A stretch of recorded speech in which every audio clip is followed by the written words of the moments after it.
It's a story that has gone viral, a modern-day parable that feels so right, you wish it were real. It speaks to a frustration many have felt but few have the power to resolve. For the pilot and lead flight attendant of Trans-Continental Airlines Flight 788, it was supposed to be just another Tuesday morning. The plane was boarding, checklists were being run, everything was routine. But a single, prejudice decision, a snap judgment based on nothing but a passenger's appearance, was about to make this their very last flight. This is the story of how a quiet, condescending sentence, "Sir, I think you might be confused. The line for economy is that way," led to a multi-million-dollar aircraft being grounded, 2 careers ending in public humiliation, and a shockwave being sent through the entire aviation industry. While the story of Marcus Sterling and the Omega Protocol is a fictional narrative that has electrified online audiences, it's a powerful fantasy rooted in a very real problem. Let's break down the story that everyone is talking about and the real-world issues that make it resonate so deeply. Section 1, a deliberate humiliation. The man told he was confused was named Marcus Sterling. To the flight attendant, a woman named Susan, he was just an obstacle. He was a tall, athletically built black man dressed in a simple, well-tailored charcoal gray hoodie and matching trousers. No flashy logos, no bling. In her mind, he didn't fit the profile of a first-class passenger. So, she made an assumption. And with that assumption, she sealed her fate.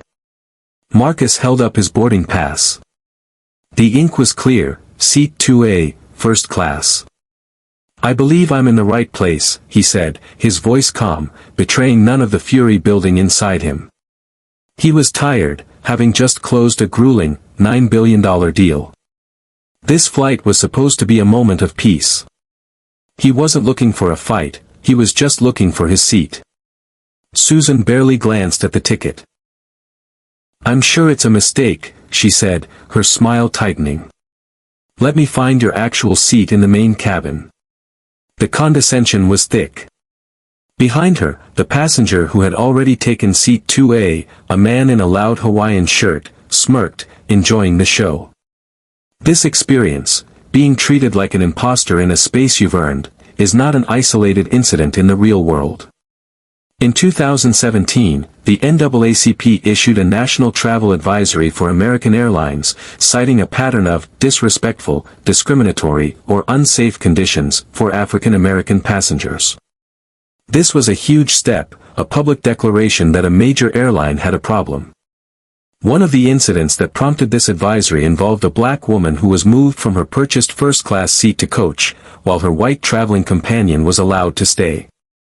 This reality of systemic bias is the fuel for stories like Marcus Sterling's.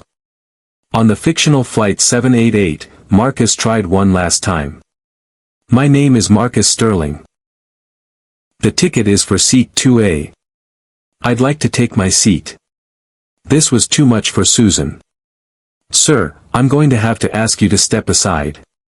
You're holding up boarding." Just then, the pilot, Captain Miller, emerged from the cockpit. Hearing Susan's side of the story, he didn't ask to see the ticket. He didn't ask for Marcus's side. He looked Marcus up and down and sided instantly with his crew. "Son, listen to the flight attendant," the pilot said, his tone leaving no room for argument. "Find a seat in the back, or you can deplane. Your choice." The humiliation was now a public spectacle. To argue further would be to become the angry black man they already saw him as. So, Marcus did something that shocked everyone. He nodded slowly. "Fine," he whispered, and began the long walk of shame to the economy cabin. Section 2, the silent gambit. The walk to the back of the plane felt a mile long. Marcus found an empty middle seat in the very last row, squeezed between 2 passengers. It was a world away from the plush leather of seat 2A. He could have made the call right then and there. He had that power. But true power isn't about loud displays, it's about surgical precision. It's about letting your opponents get so tangled in their own arrogance that they walk right into a trap. He pulled out his phone. The flight attendant, Susan, likely thought he was just venting on social media. She couldn't have been more wrong. You see, in this story, Marcus Sterling isn't just a CEO. He's the founder and majority owner of Atlas Holdings, the private equity firm that had just acquired Trans-Continental Airlines. He didn't just fly on this airline. He owned it. He typed a short, two-word message to his chief of staff, Omega Protocol. He hit send, put his phone on airplane mode, and closed his eyes. The clock had started. He knew it would take about 12 minutes for the world to change for Captain Miller and flight attendant Susan. This fantasy of instant accountability is potent because real-world justice is often painfully slow. For example, in a recent real-life case from January 2024, 8 black men who were not traveling together were all ordered off an American Airlines flight due to a complaint about body odor, which they believe was racially motivated. While they have filed a lawsuit, that process takes months or years. The story of Marcus Sterling offers a cathartic fantasy where justice isn't just a process, it's an event that strikes like lightning. Section 3, Arrogance before the fall. Up in first class, the mood was self-congratulatory. Susan felt a rush of satisfaction. She had protected the integrity of her cabin. Captain Miller shared a chuckle with his co-pilot, muttering, "You get all sorts these days." To him, the problem was solved. The cabin doors were closed, the jet bridge retracted, and the safety demonstration began. As the plane pushed back from the gate, Susan glanced toward the back of the plane with a triumphant smile. She was taxiing blissfully unaware toward her professional execution. The higher the pedestal of arrogance, the more satisfying the fall. Section 4, the unprecedented halt. Just as Captain Miller was about to request takeoff clearance, a voice crackled in his headset, sharp and urgent. Transcon 788, hold your position. I repeat, hold your position. Abort takeoff sequence. Miller was stunned. Tower, on what grounds? He demanded. There was a brief pause. Sir, the order comes from the highest level. I'm told it's a code Omega. I don't know what that means, but I suggest you comply. Immediately. Return to gate C-17. Furious and confused, Captain Miller got on the intercom. Folks, this is your captain. Due to an unforeseen directive, we are being ordered to return to the gate. A wave of groans swept through the plane. In the back row, Marcus Sterling kept his eyes closed, listening. He heard the engines wind down and felt the slow, shameful turn back to the terminal. The 12-minute clock was about to chime. Section 5, the 12-minute tsunami. Those 12 minutes were a masterclass in corporate power. The Omega Protocol was a top-secret directive Marcus created when he bought the airline, a kill switch for a catastrophic failure in company values. His chief of staff, Elena, received the text and immediately set a chain of events into motion. She called the chief operating officer of Atlas Holdings, who called the CEO of Trans-Continental. The message was simple: Omega has been initiated by Sterling. He is on flight 788. Ground the plane. Now. Panic erupted at corporate headquarters. The owner of the company was on one of their planes and had just triggered the nuclear option. While the CEO frantically relayed the order to airport operations, Elena dispatched a team of top executives to gate C-17. The Omega Protocol is, of course, the stuff of corporate thrillers. In reality, bypassing FAA regulations and union protections isn't so simple. But the fantasy of it resonates with a public tired of corporate apologies that feel hollow.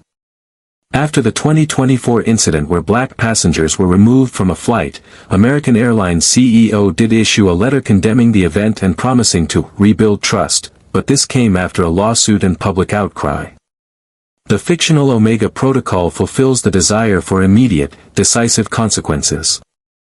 Section 6, the reveal. As Flight 788 docked at the gate again, the cabin door opened. It wasn't a gate agent. It was a group of 5 people in sharp, dark suits. The man in the lead was Frank Henderson, the COO of Trans-Continental Airlines himself. He strode past a bewildered Susan, past the cockpit, and all the way down the aisle into economy. The entire plane watched as this procession of corporate power walked to the very last row. There, Frank Henderson stopped in front of the man in the charcoal gray hoodie. The COO, a man who commanded thousands, bowed his head slightly. "Mr. Sterling, sir," Henderson said, his voice trembling slightly. "We are here. The aircraft is secure. What are your orders?"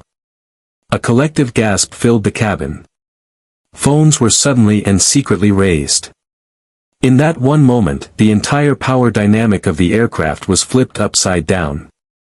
The man in the middle seat wasn't a problem, he was the king on the chessboard. Up front, Susan's blood ran cold.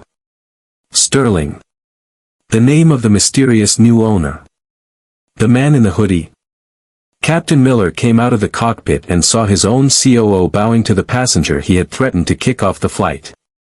In that instant, he knew his 40-year career was over. Marcus Sterling slowly stood up. "Frank," he said, his voice now a resonant baritone. "My orders are simple. First, every single passenger on this flight will receive an immediate, full refund and a first-class, round-trip voucher for travel anywhere Trans-Continental flies. This is for their time and for having to witness this embarrassing failure." "Yes, Mr. Sterling." "Consider it done," Henderson said. Marcus then let his gaze travel up the aisle until it landed on Susan and Captain Miller. "Second," Marcus continued, his voice turning to cold steel. "This airline has a zero-tolerance policy for discrimination.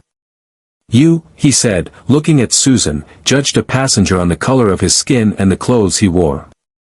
And you," he said to Captain Miller, "abused your authority and sided with prejudice without a single question." He paused, letting the words hang in the air.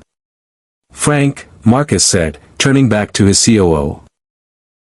"You may inform Flight Attendant Susan and Captain Miller that their employment with Trans-Continental Airlines, and any subsidiary of Atlas Holdings, is terminated.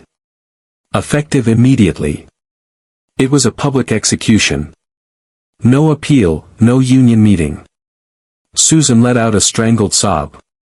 Captain Miller just stared, his face a mask of disbelief and ruin.